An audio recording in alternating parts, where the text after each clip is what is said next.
सोचिए, जमीन के कई किलोमीटर नीचे, जहां सूरज की रोशनी तक नहीं पहुंच पाती, वहां चट्टानें आपस में बातें करती हैं। जी हाँ, बिल्कुल सही सुना। वो फुसफुसाती हैं, कराहती हैं और कभी-कभी आने वाले खतरे की चेतावनी भी देती हैं। तो आज हम यही समझने वाले हैं कि वैज्ञानिक और इंजीनियर्स चट्टानों की इस खुफिया भाषा को कैसे सुन रहे हैं और कैसे समझ रहे हैं।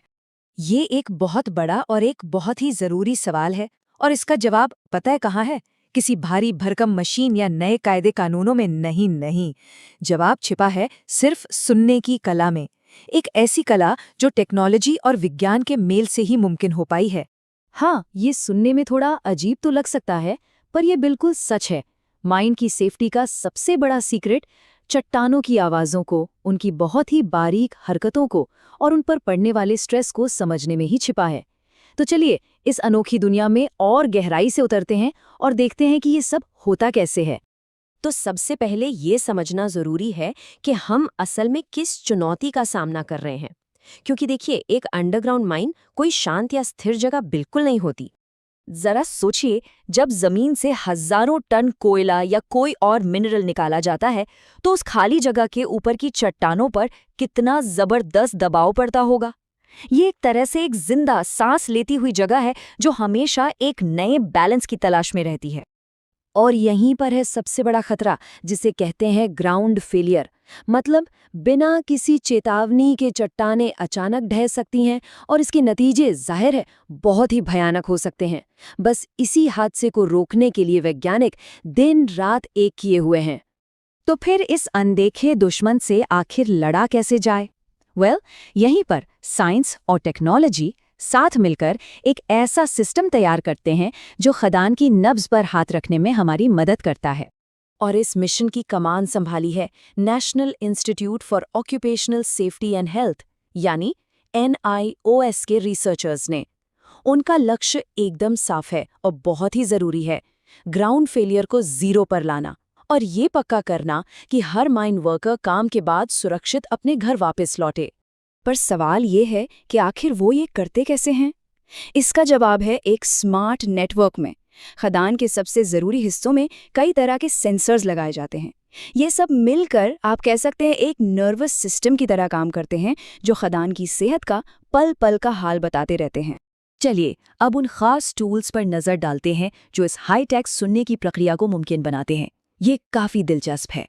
तो सबसे पहली चीज़ जो ट्रैक की जाती है वो है मूवमेंट, या कह लें हलचल। मतलब चट्टानों की परतों के बीच जरा सी भी कोई हरकत हो रही है या नहीं। इसे आप धरती के लिए एक बहुत ही सटीक हाईटेक टेप मेजर की तरह समझ सकते हैं, क्योंकि मिलीमीटर से भी छोटी कोई हलचल किसी बहुत बड़ी गड़बड़ी का पहला संकेत हो सकती है। और इस काम के लिए जो सबसे ज़रूरी टूल है वो है मल्टी पॉइंट रूफ एक्सटेंसोमीटर। ये डिवाइस चट्टान की अलग अलग परतों के बीच की दूरी को नापता है। इससे ये पता चलता है कि कहीं वो एक दूसरे से खिसक कर अलग तो नहीं हो रही। अब इसे लगाना भी एक बहुत ही बारीक काम है। छत में एक बोरहोल ड्रिल करके अलग अलग गहराइयों पर एंकर लगाए जाते हैं।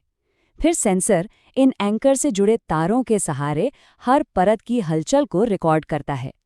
तो मूवमेंट को तो ट्रैक कर लिया, लेकिन प्रेशर का क्या? मतलब जिन पिलर्स पर पूरी खदान टिकी है, उन पर आखिर कितना तनाव पड़ रहा है? इसके लिए इस्तेमाल होते हैं स्ट्रेस मीटर्स। ये चट्टानों के लिए एक तरह से प्रेशर गेज का काम करते हैं और बताते हैं कि कहीं पिलर्स अपनी क्षमता की आखिरी सीमा तक तो नहीं पहुंच रहे हैं। और अब आता है सबसे दिलचस्प हिस्सा, सुनना। जी हाँ, कुछ डिवाइस खदान के लिए एक स्टेथोस्कोप की तरह काम करते हैं। ये उन बहुत ही छोटे छोटे कंपनों को सुनते हैं जो चट्टान के टूटने या खिसकने से ठीक पहले पैदा होते हैं। इस काम को अंजाम देते हैं जियोफोन।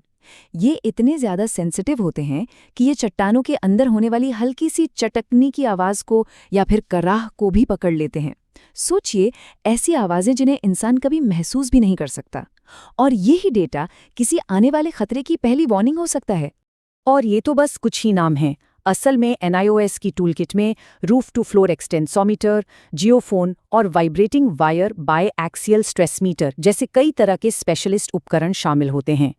हर एक डिवाइस कहानी का एक हिस्सा बताता है। कोई छत से फर्श के बीच की दूरी में हो रहे बदलाव को मापता है, तो कोई चट्टान के तनाव में आई चेंजेस को। और जब इन सभी जानकारियों को एक साथ जोड़ा जाता है, तब जाकर माइन की स्टेबिलिटी की एक पूरी और साफ तस्वीर सामने आती है। तो हर सेकंड इकट्ठा हो रहे इन हजारों डेटा पॉइंट्स का आखिर होता क्या है? देखिए, ये सिर्फ नंबर्स और ग्राफ नहीं है। ये वो जानकारी है जो सीधे सीधे किसी की जान बचाने के काम आती है।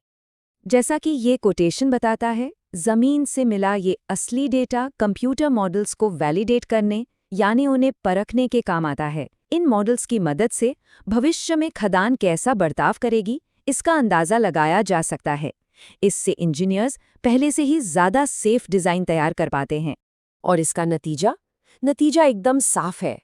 बेहतर इंजीनियरिंग फैसले, ज्यादा भरोसेमंद कंप्यूटर मॉडल्स और सबसे जरूरी ग्राउंड फॉल जैसी दुर्घटनाओं में भारी कमी। ये सब मिलकर खनिकों के लिए काम करने का एक कहीं ज्यादा सुरक्षित माहौल तैयार करता है। तो आगे क्या है?